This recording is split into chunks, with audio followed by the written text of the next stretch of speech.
1961 நம்ம இந்திய அரசாங்கத்தால் நிறுவப்பட்ட தன்னாட்சி அமைப்பு தான் national council of education research and training. சுருக்கமாக சொல்லணும்னா NCERT.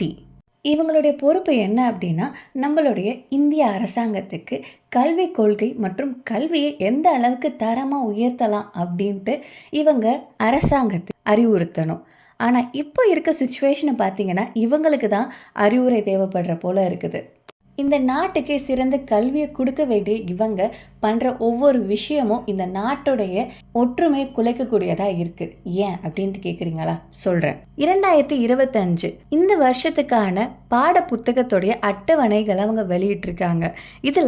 இதுக்கு முன்னாடி ஹனி சக்கல்னு இருந்த 6ஆம் வகுப்பு ஆங்கில புத்தகத்துடைய பெயரை பூர்வின்னு மாற்றிருக்காங்க.